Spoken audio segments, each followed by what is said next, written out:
What's up YouTube, I'm Mike, and today I'm going to try to shoot a response video or request video for YouTube user Jordan Harris 8928 who asked me to give my opinion, my take on the Second Amendment of the Constitution, and I presume he wants to know what my views are about all of the laws and bullshit that are going on in our country right now. So I've got my Goonie shirt on because this is going to be a video about standing up for your rights that are rapidly being trampled on by what has got to be one of the most corrupt American government bodies, I don't know, maybe ever. Certainly the most inept. That we can pretty much all fucking agree on. The person in the White House today has got the intelligence of a fucking sandbox at best. So what we're going to be talking about today is my take on the Second Amendment.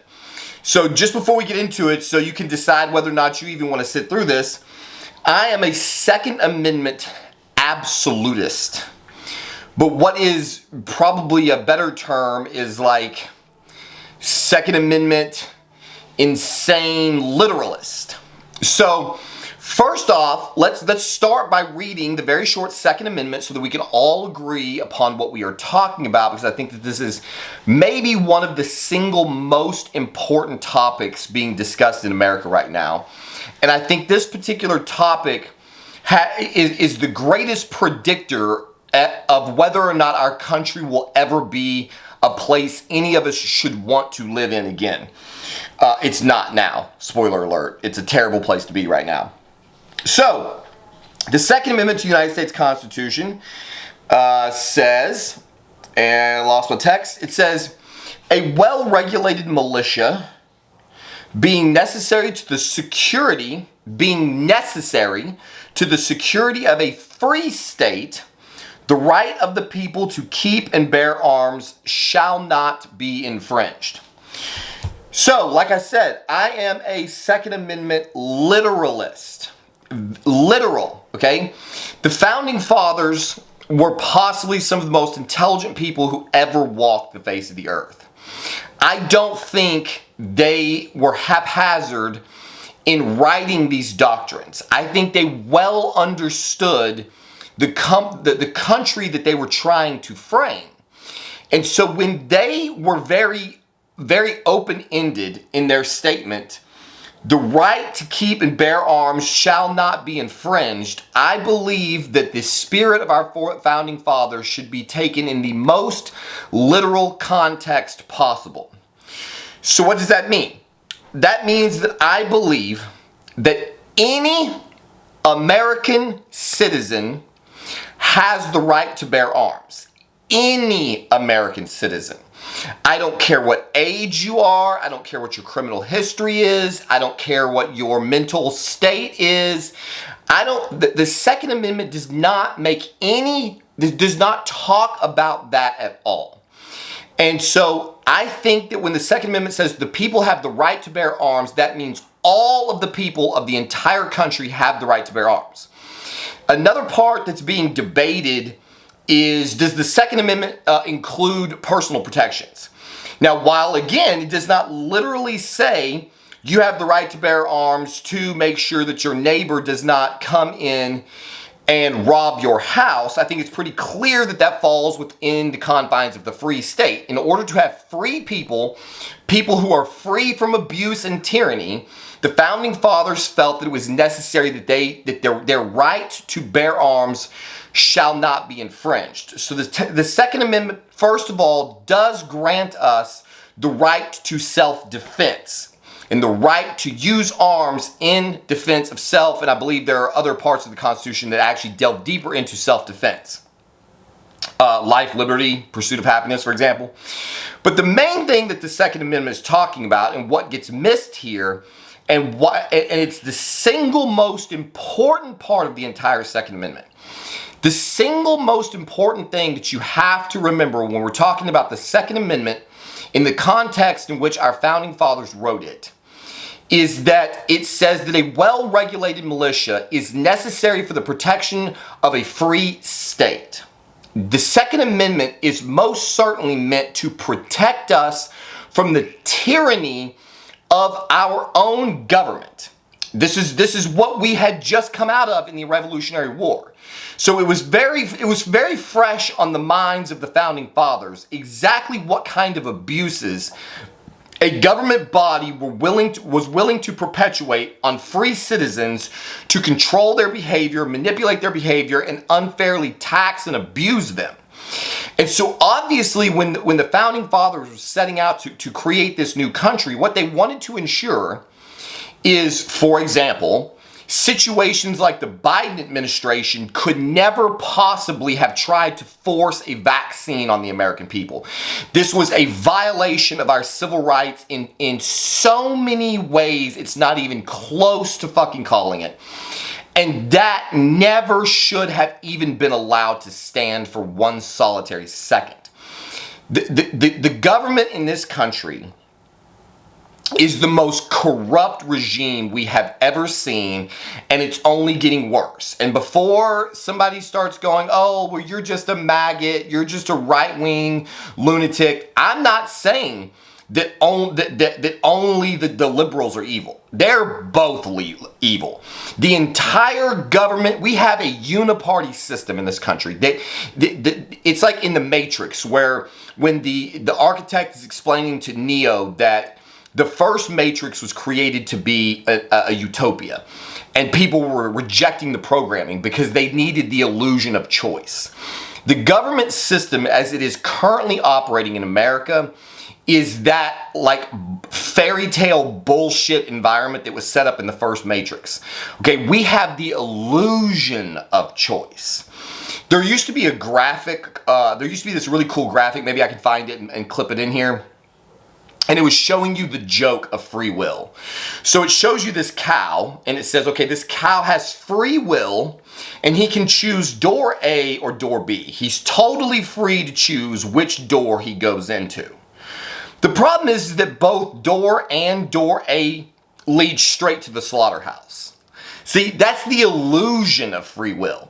So you can pick a Republican or you can pick a Democrat, but you're still going straight to the fucking slaughterhouse with your rights. Every time you cast a vote, you might as well be putting your fucking hand into a hand chipper, because whatever regime takes over is going to take more fingers and more toes and more limbs through more extraneous taxes, more abuses, more violations of your civil rights. They just keep taking more because the people just keep letting them do it. Our founding fathers knew this was going to happen.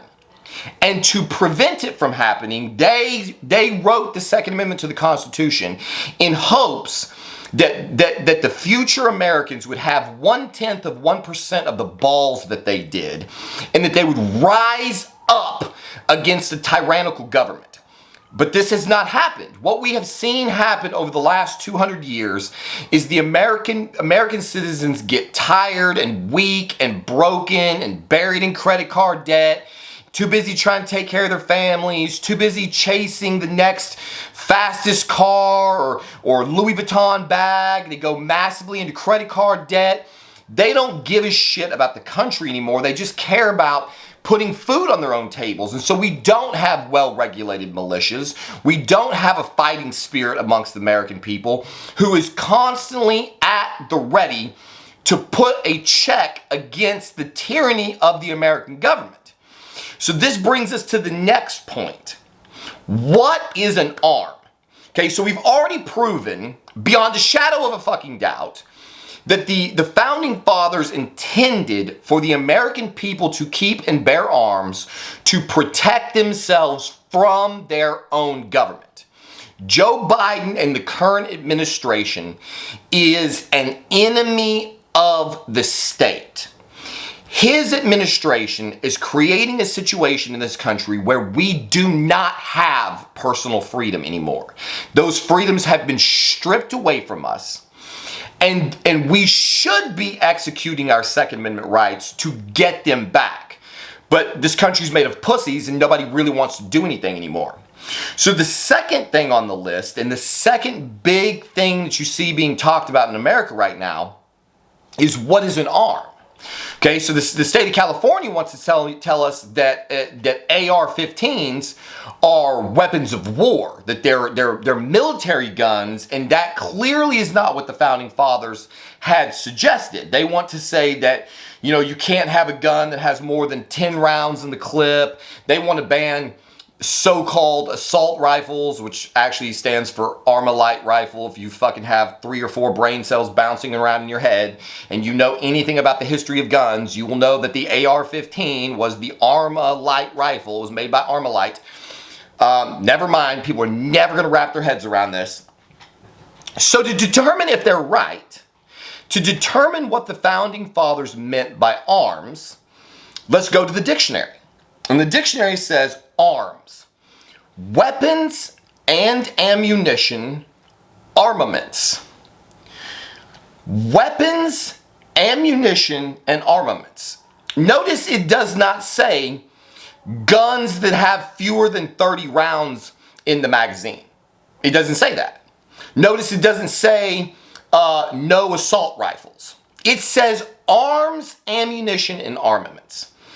In my literal interpretation of the Second Amendment to the Constitution, I believe that every American citizen, or at a minimum, every American individual citizen, or at a minimum, a well-regulated militia made up of free men, not soldiers that have taken an oath to defend the federal government. Just me and Joe Bob and Billy Bob and whoever lives around me, okay? Just normal old Joes. We have the right to form militias and with those militias arm ourselves. And remember, the reason that we are arming ourselves is to protect ourselves from the American government. So clearly the founding fathers intended the well-regulated militias to have access to any and all weapons that could possibly be used against them by the federal government. Any weapon. So that means tanks, fighter jets, fucking battleships, cruisers, submarines, anything that can carry or deploy a weapon or armament or ammunition is an arm. If the Second Amendment intended us to protect ourselves from the federal government, we can only effectively do that if we have access to the same weapons that they do. So when Gavin Newsom and these other complete fucktard governors are like, well, those are weapons of warfare. Those have no business being on our streets. Bullshit. Bullshit. Because if the federal government tried to illegally take our rights away, what they would do is they would institute national,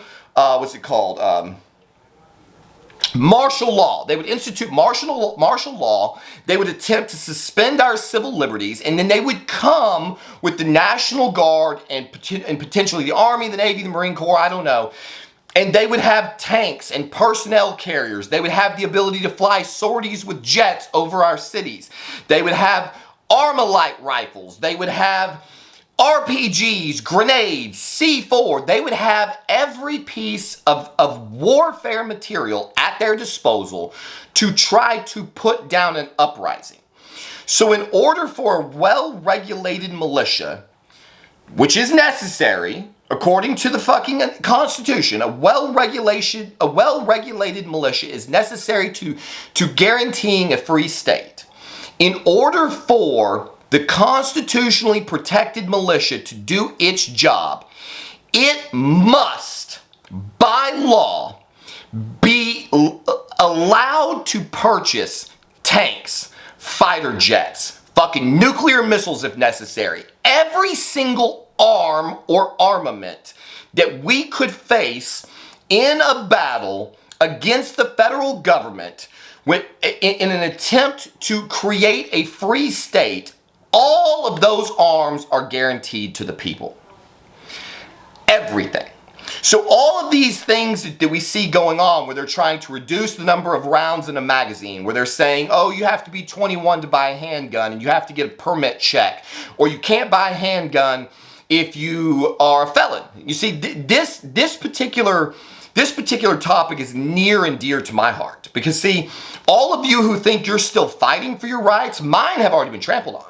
Notice in the Second Amendment, it does not say the rights of the people to keep and bear arms shall not be infringed unless they're a felon, or unless they're on psych meds, or unless they are deemed, or unless they're on drugs, or there's no unless. There's no if or ands or buts in the Second Amendment. It pure and simply says that the rights of the freedom of the people shall not be infringed.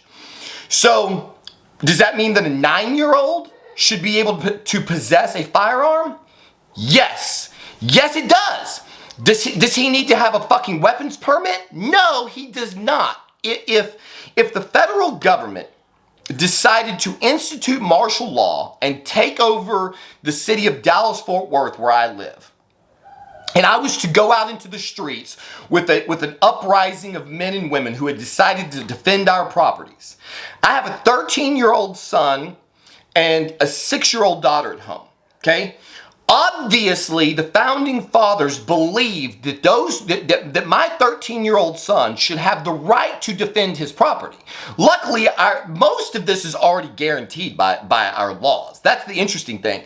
The game they try to play with the Second Amendment, they've already kind of fucked up the deal. So see, as a felon, they have taken my federal Second Amendment rights away from me. But they have not truly taken away from me my ability to defend myself.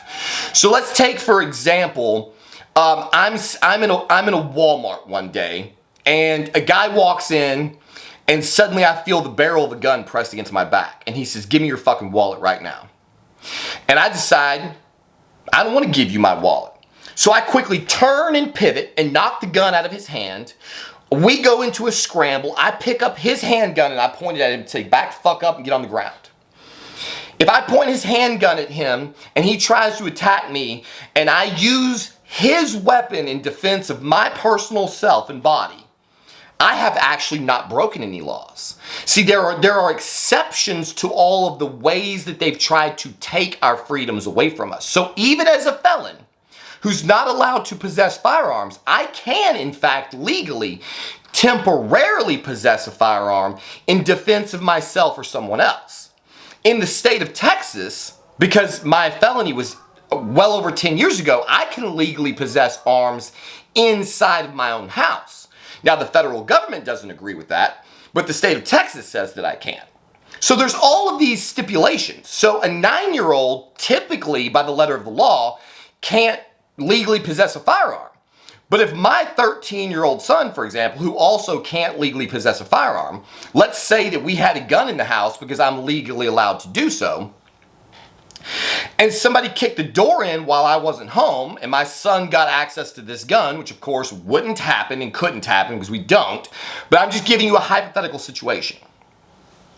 If an invader broke into the home and my 13-year-old son came into possession of a loaded firearm and he used that firearm to defend himself and his little sister, he would not have broken the law because he has the right to self-defense. So it's clear in the little sneaky underlings of the way our legal system works that they already know that the Second Amendment gives the right to anyone, anywhere, in any set of circumstances to bear arms.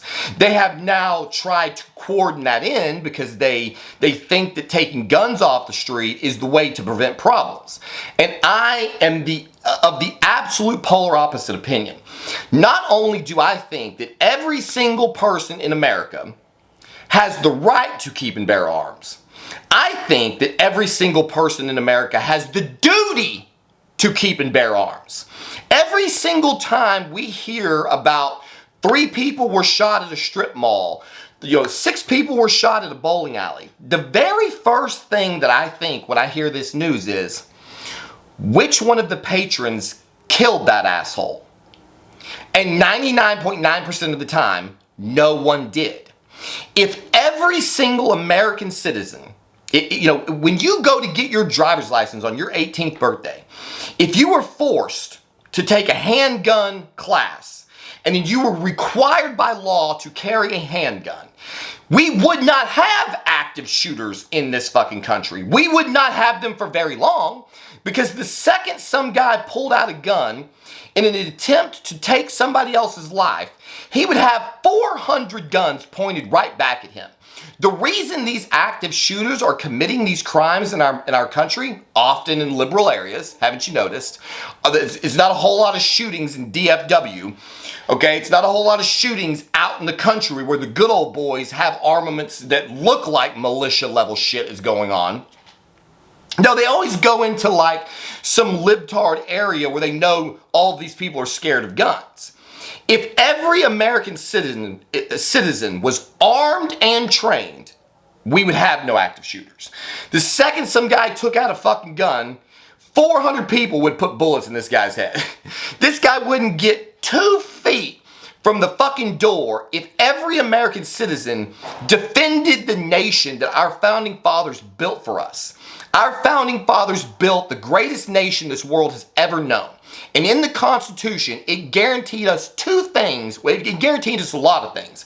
But 2 of the most important things it guaranteed us was freedom of speech and the right to bear arms. And coincidentally, those 2 amendments are the 2 amendments that the federal government is most afraid of.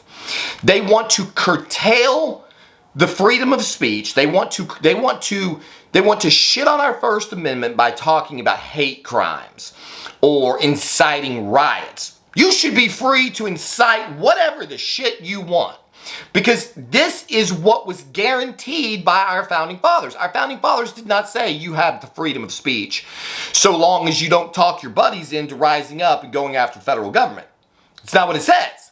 It says you have the right to free speech, to free press and free speech. It says that you have the right to bear arms, not if all of these other conditions.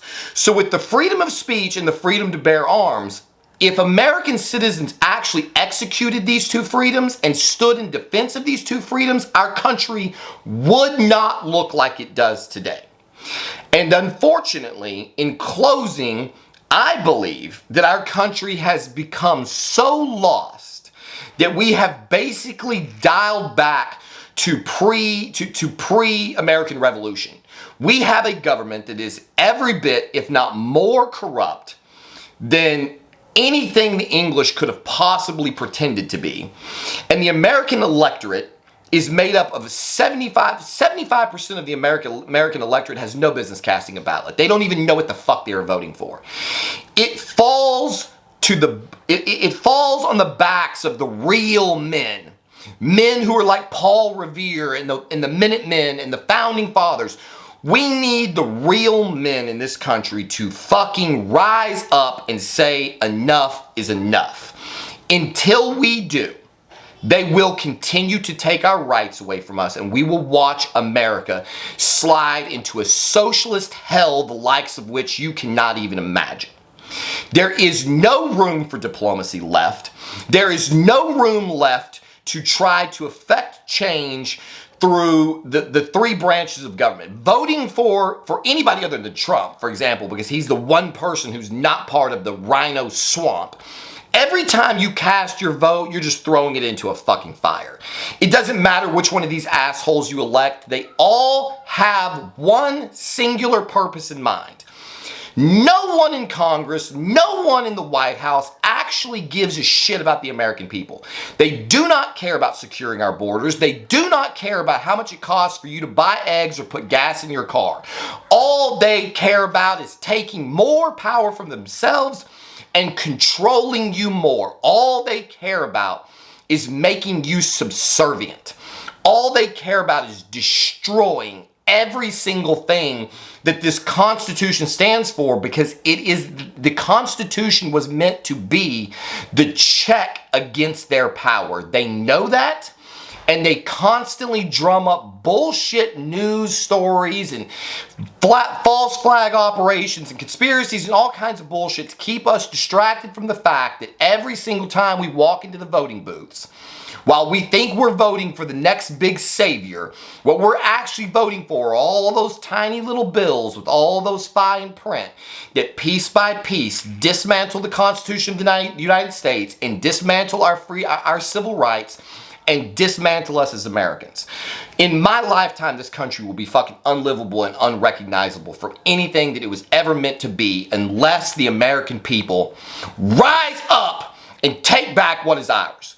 So thank you, Jordan Harris, 8928, for giving me the opportunity to make this rant.